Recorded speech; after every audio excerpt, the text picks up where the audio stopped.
Hello students, अध्याय 2 बहुपद में आगे बढ़ते हुए आज हम इसका उदाहरण 3 हल करना सीखेंगे। तो सबसे पहले सवाल पढ़ लेते हैं कि इसमें हमें क्या दिया गया है। इसमें हमें एक बहुपद दिया गया है जो कि है x वर्ग माइनस 3।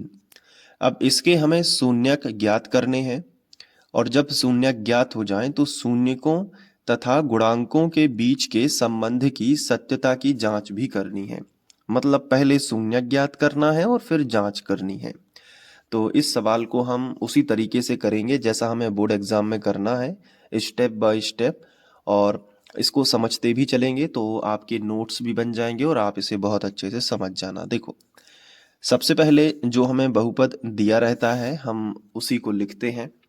तो सबसे पहले आप लिखोगे दिया गया द्विघात बहुपद, और ये जो बहुपद दिया गया है वो हम यहाँ पे लिख लेंगे एक्स स्क्वायर माइनस 3। ये द्विघात है क्योंकि इसमें अधिकतम 2 की घात है, इसलिए द्विघात बहुपद रहेगा। अब इसके हमें शून्यक ज्ञात करने हैं तो कैसे कर सकते हैं, तो इसको रफ में समझ लेते हैं। बहुत ध्यान से समझना। देखो, एक्स वर्ग लिखा है और माइनस में क्या लिखा है 3। तो देखो, इसके ऊपर तो वर्ग लगा है लेकिन इसके ऊपर वर्ग नहीं लगा है। अगर इसके भी ऊपर वर्ग लग जाए तो ये सॉल्व हो सकता है। कैसे हो सकता है? हमने एक सर्व समीकरण पढ़ी हुई है कि ए वर्ग बीच में लगा हो माइनस और फिर हो बी वर्ग। तो इसका जो आंसर आता है वो होता है एक कोष्टक में ए धन बी यानी ए प्लस बी, और एक कोष्टक में हम लिख सकते हैं ए माइनस बी। तो अगर इस तरीके से कोई चीज लिखी है कि पहली संख्या पे वर्ग लगा है माइनस दूसरी संख्या पे भी वर्ग लगा है, तो हम उसको लिख सकते हैं एक कोष्टक में पहली संख्या धन दूसरी संख्या, दूसरे कोष्टक में पहली संख्या ऋण दूसरी संख्या। लेकिन इसमें हमें एक दिक्कत है कि इस पे तो वर्ग लगा है लेकिन इस पे वर्ग नहीं लगा है। तो क्या हम इस पे भी अपने मन से वर्ग लगा सकते हैं? तो आंसर है नहीं। अगर हमने इस पे वर्ग लगा दिया तो देखो क्या होगा। अगर हम क्या करेंगे कि जैसे हमने थोड़ी देर के लिए माना कि x वर्ग, और हमने कहा कि हमारी सर्व समीकरण में दोनों पे वर्ग चाहिए, तो हमने 3 पे भी वर्ग लगा दिया। तो 3 पे वर्ग लगाने से इसका उत्तर हो जाएगा 3 का वर्ग कितना होता है 9। तो ये तो सवाल ही बदल दिया हमने। हमें 3 दिया है तो हम ऐसा कुछ करें कि ये 3 भी लिखा रहे और वर्ग भी लग जाए। तो हमने एक दिमाग लगाया कि अगर हम करनी 3 लिख देते हैं और इस पे वर्ग लगा देते हैं तो करनी 3 का वर्ग का मतलब क्या होता है? करनी 3 गुणित करनी 3। तो करनी 3 का करनी 3 में गुणा करोगे तो 3 बाहर भी आ जाएगा। मतलब इस 3 को हम लिख सकते हैं करनी 3 का वर्ग। यानी हमने एक एक्स वर्ग तो ज्यों का त्यों लिखा, और जो 3 है इसकी जगह पे हमने करनी 3 लिखा और इस पे वर्ग लगा दिया, तो इसका आंसर ये 3 ही रहेगा। यानी सवाल भी नहीं बदला और दोनों पे वर्ग भी लग गया। समझ में आया थोड़ा बहुत? मतलब ये है कि अगर हम करनी लगा के किसी भी संख्या का वर्ग लगाते हैं तो करनी वर्ग और वर्गमूल कट जाएगा तो 3 ही आएगा। ऐसे भी आप समझ सकते हो। जैसे आपके सामने लिखा होता एक्स वर्ग माइनस 5, तो इसको आप कैसे करते? इस पे वर्ग लगा है, इस पे भी अगर आप वर्ग लगाना चाहो और 5 भी लिखा रहे तो आप करनी 5 का वर्ग कर देते इस तरीके से। तो ये और ये बिल्कुल सेम लिखा है। देखो, एक्स वर्ग माइनस वर्ग से वर्गमूल काटेंगे तो 5 बाहर आ जाएगा। जैसे आपके सामने लिखा है एक्स वर्ग माइनस 7। अब आपको क्या करना है कि इस पे वर्ग लगा है, आप चाह रहे हैं कि इस पे भी वर्ग लग जाए, तो आप इसको ऐसे कर सकते हो। 7 भी लिखा रहे तो 7 में आपको करनी 7 कर देना है। मतलब करनी लगा के वर्ग लगाओगे तो क्या होगा? करनी 7 का मतलब क्या होगा? करनी 7 गुणित करनी 7। करनी 7 के ऊपर वर्ग लगा है, इसका मतलब करनी 7 गुणित करनी 7। तो करनी 7 से 7 बाहर आ जाएंगे दोनों जगह से, है ना? समान संख्या करनी में जब गुणा करती है तो संख्या बाहर आती है। तो ठीक उसी प्रकार हमने यहाँ पे किया कि 3 का हमने करनी 3 का वर्ग लगा लिया। बोलो समझ में आया कि नहीं? अब ये हो गया ए वर्ग माइनस बी वर्ग। तो हम इसके नीचे लिख सकते हैं ए वर्ग की जगह पे एक्स वर्ग और बी की जगह पे करनी 3 का वर्ग हो गया। ये देखो।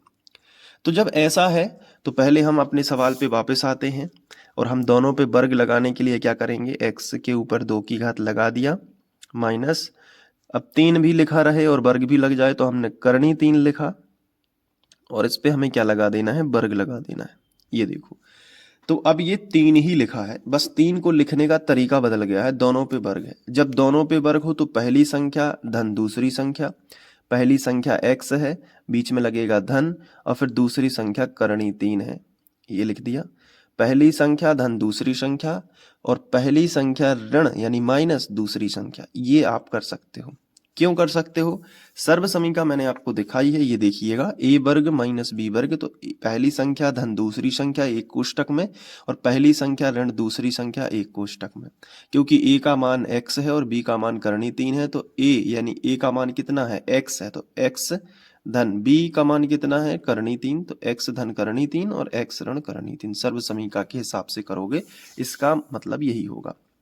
अब यहाँ पे आपको अच्छे नंबर चाहिए तो आप यहाँ पे रीजन लिखेंगे कि क्यों आया। तो आपको लिखना है कि हम जानते हैं कि ए स्क्वायर माइनस बी स्क्वायर बराबर होता है ए प्लस बी और ए माइनस बी। ये सर्व समीकरण आपको अपनी एग्जाम कॉपी में लिख के आना है। अब इसके बाद शून्यक हमें ज्ञात करने हैं, तो शून्यक के लिए, ये तो गुणनखंड हो गए, शून्यक के लिए तो हम यहाँ पे हेडिंग डाल देंगे शून्यक के लिए। तो शून्यक के लिए हमने हेडिंग डाल दी। अब पहले कोष्टक के बराबर 0 लेते हैं जब भी हम शून्यक ज्ञात करते हैं, यानी कि x प्लस करणी 3 बराबर 0 और बीच में लिखेंगे या, और x माइनस करणी 3 बराबर 0। अब ये प्लस का करणी 3 इस तरफ आ जाएगा तो माइनस का आ जाएगा, तो x बराबर माइनस करणी 3। यहाँ पे देखो ये माइनस का करणी 3 इस तरफ आ जाएगा तो प्लस का आ जाएगा, तो प्लस का करणी 3। क्लियर है ना? तो ये शून्यक आ गए, तो इन्हें हम अल्फा और बीटा से दर्शा सकते हैं कि अतः शून्यक। और मैंने आपको बताया था कि शून्यक जो होते हैं वो अल्फा और बीटा होते हैं। ये यूनान देश के शब्द हैं, यूनानी भाषा के। तो अल्फा जो है वो पहला है माइनस करणी 3, तो पहला शून्यक अल्फा हो गया। और दूसरा शून्यक ये बीटा का चिन्ह है, दूसरा शून्यक बीटा बराबर करणी 3। तो पहले शून्यक को हम अल्फा मानते हैं और दूसरे शून्यक को हम बीटा मानते हैं। अल्फा और बीटा दोनों यूनानी शब्द हैं। आगे आप गामा भी पढ़ोगे बाद में, ठीक है? तो अभी अल्फा और बीटा बस आपको ध्यान रखना है। अब इसके बाद जब शून्यक आपको ज्ञात हो जाए तो अब आपको जांच करनी है, तो आप हेडिंग लगाओगे जांच। जांच के लिए मैंने आपको फॉर्मूला बताया है। फॉर्मूला होता है शून्यकों का योगफल बराबर, अब यहाँ पे होता है माइनस एक्स का गुणांक बटे एक्स वर्ग का गुणांक। अब शून्यक अल्फा बीटा है और ये जो पहले जांच का ये पहला सूत्र है, शून्यकों का योगफल बराबर माइनस एक्स का गुणांक बटे एक्स वर्ग का गुणांक। और एक और सूत्र होता है शून्यकों का गुणनफल। मैं आपको दिखा देता हूँ, ये देखिए, शून्यकों का योगफल का सूत्र ये होता है और शून्यकों के गुणनफल का सूत्र होता है अचर राशि बटे एक्स वर्ग का गुणांक। दोनों सूत्र अच्छे से लिख के इन्हें याद कर लेना, बहुत सरल है। बटे में यहाँ पे एक्स वर्ग का गुणांक होगा, यहाँ पे भी एक्स वर्ग का गुणांक है। बटे में दोनों जगह सेम है। योगफल में ऊपर रहता है माइनस एक्स का गुणांक और गुणनफल में रहता है अचर राशि। याद कर लोगे? चलो, अब ये हमने लिखा। अब शून्यकों का योगफल, शून्यक कौन कौन से? अल्फा और बीटा, यानी कि अल्फा प्लस बीटा बराबर, और ये हम ज्यों का त्यों लिख लेंगे। अब इसके बाद देखना है कि अल्फा का मान कितना है और बीटा का मान कितना है। तो देखो अल्फा का मान है माइनस करणी 3, तो माइनस और अल्फा की जगह पे माइनस करणी 3 आ गया, ठीक है? और प्लस लगा है तो प्लस। बीटा का मान कितना है? करणी 3, तो बीटा की जगह पे करणी 3 रख देना और ये फिर से ज्यों का त्यों। इसके बाद देखो इसके बटे में कुछ भी नहीं है तो हम एक कर सकते हैं। अब माइनस करणी 3 और प्लस करणी 3 कैंसिल हो जाएगा, तो ऊपर कुछ भी नहीं बचेगा तो 0 मान सकते हैं। और बटे में क्या है? 1, तो बटे का 1 लिख सकते हैं और फिर से ये वाला हम ज्यों का त्यों लिख देंगे। तो इस हिसाब से हम देख सकते हैं कि जो माइनस है उसको इस तरफ पहुंचा दो तो माइनस का 0 हो जाएगा और बटे 1 बराबर ये फिर से ज्यों का त्यों। अब चाहे माइनस का 0 हो चाहे प्लस का 0 हो, वो 0 ही रहता है, तो 0 बटे 1 बराबर ये फिर से ज्यों का त्यों। तो इस हिसाब से हम कह सकते हैं कि ये 0 माइनस इस तरफ आएगा तो ये हमें वापस नहीं लिखना है, सॉरी, ये भी नहीं लिखना है। तो x का गुणांक है वो कितना है 0। सवाल देखिए, जो हमें द्विघात बहुपद दिया गया था उसमें x का गुणांक है ही नहीं, मतलब x ही नहीं है अकेला।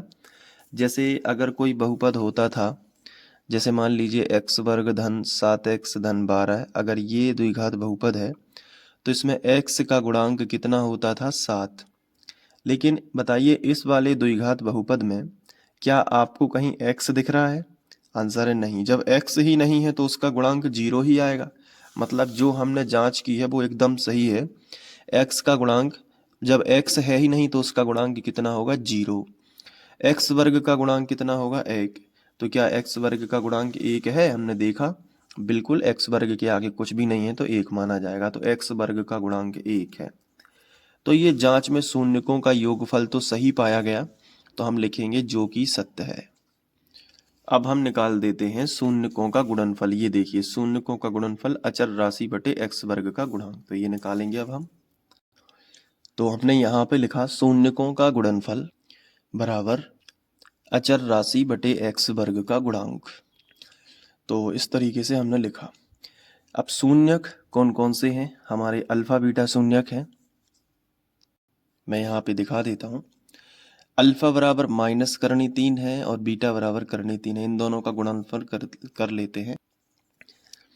माइनस करनी 3 गुणित प्लस करनी 3 और बटे में कुछ नहीं है तो 1 लिख लेते हैं बराबर ये ज्यों का त्यों।